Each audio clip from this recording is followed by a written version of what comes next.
Hi guys. Oh, I hope you can hear me now. So, what's up, guys? I hope you guys are well. My name is Sam. I help people live beautiful lives by having beautiful minds.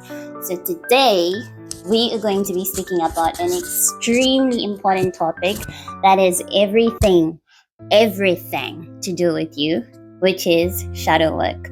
So, it was populated, that whole shadow work theory was populated by a popular psychologist called Carl Jung, and he discovered that everybody has a shadow, just like you have a physical shadow. So you, like your being, you as a person, you also have a shadow which represents the parts of yourself that you abandon, or that you suppress, or that you feel like are bad. And as a result, you don't always show that side of you because you associate that part of you with rejection or what else? Just unpleasant stuff. So we're going to talk about that whole shadow concept and see the different ways in which your shadow can affect you and how you can make your shadow work to your advantage.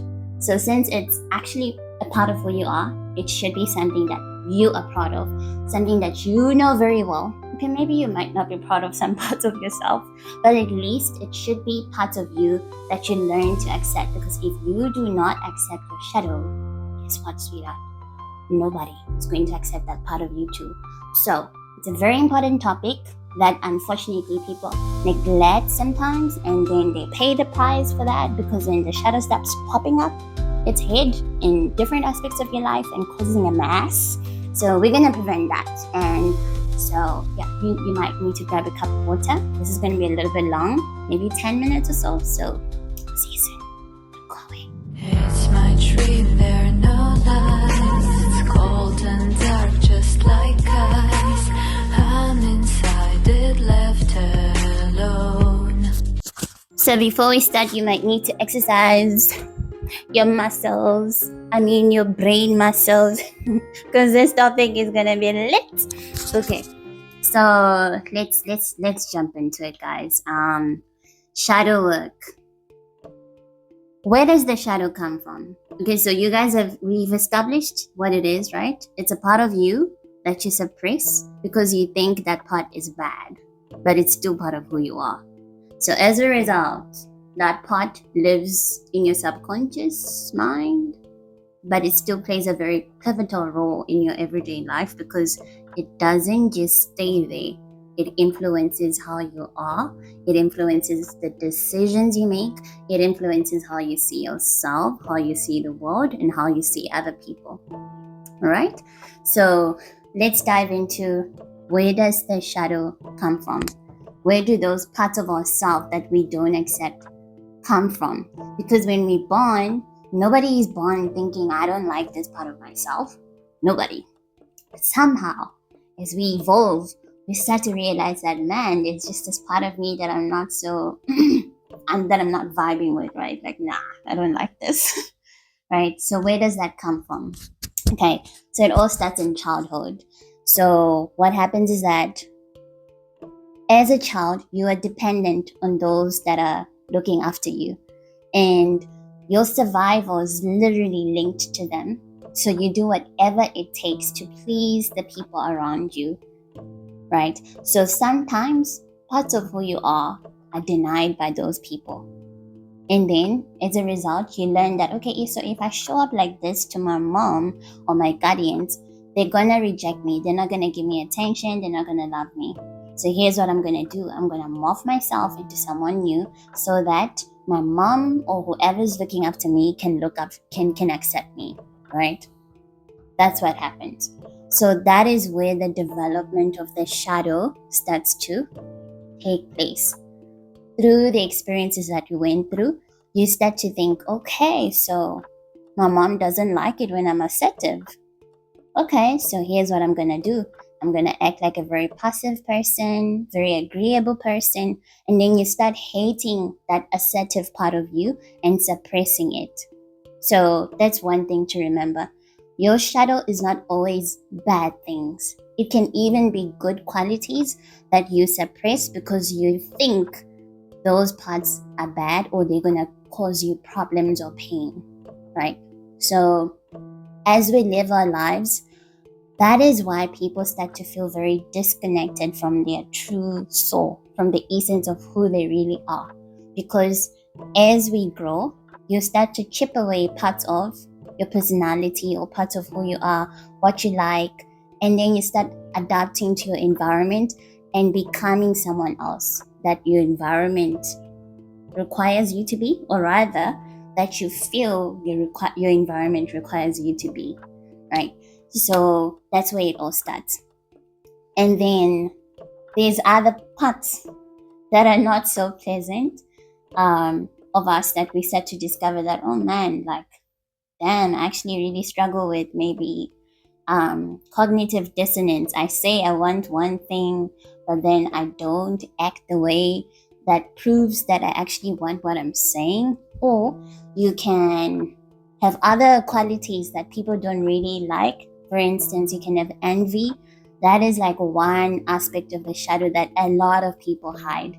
Nobody wants to be told, oh, you're envious, or oh, you're a jealous person, right? So what people do, they then hide those parts of themselves and pretend, or rather act, like they don't have those sides of them.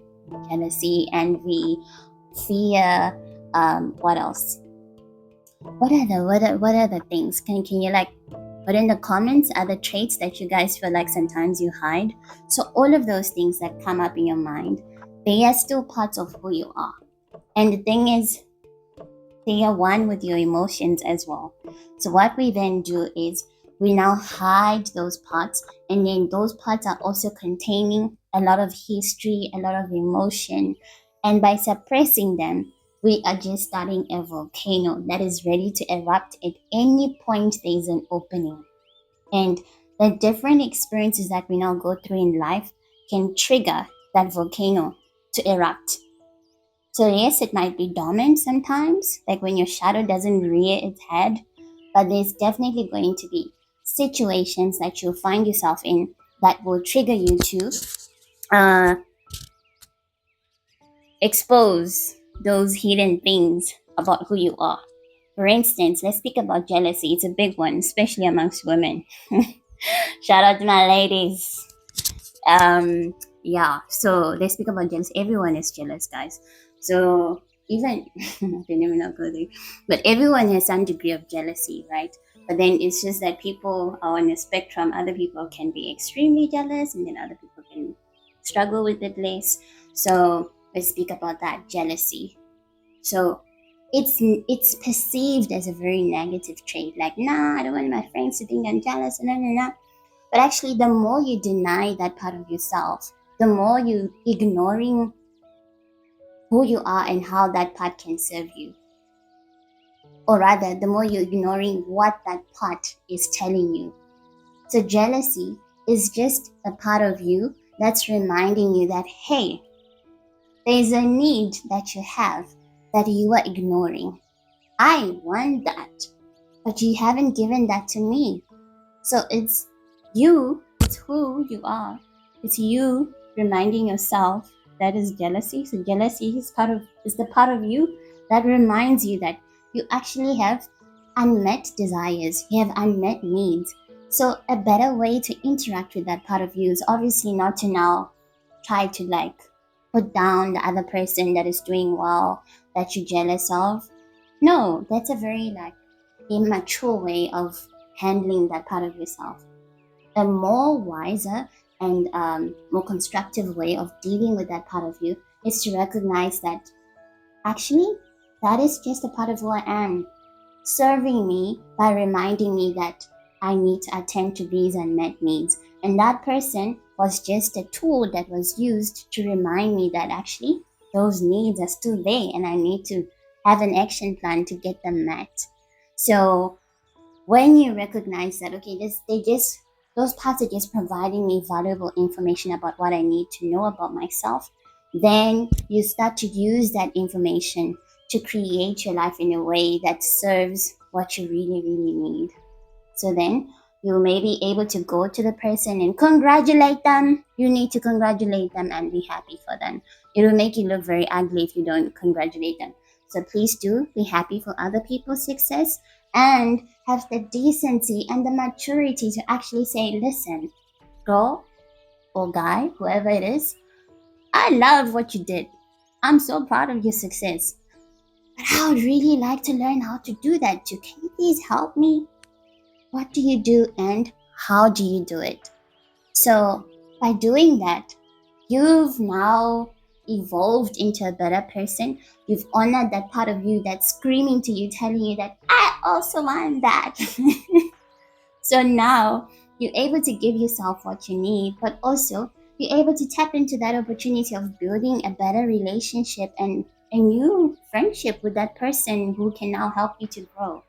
But how do we interact with our shadows? Normally when people get jealous, they then try to treat the other person in a bad way or ignore how they feel, which doesn't serve you. So if you know how to actually handle your shadow well in that regard, trust me, you will no longer run away from those difficult emotions. It's the same thing as envy. Envy is the same thing. Envy is just telling you, you've got this unmet need, do something about it. But then if you ignore that you've got envy and disassociate from that envy, guess what? You will just turn into a more uglier person with time. So rather, use that envy to remind you that, okay, I need to connect to my unmet desires or unmet dreams and all of that. And in that way, you are able to show up in your everyday life and relationships as a healthy individual that's not a threat to other people as well. By threat, I mean that's not toxic to other people as well.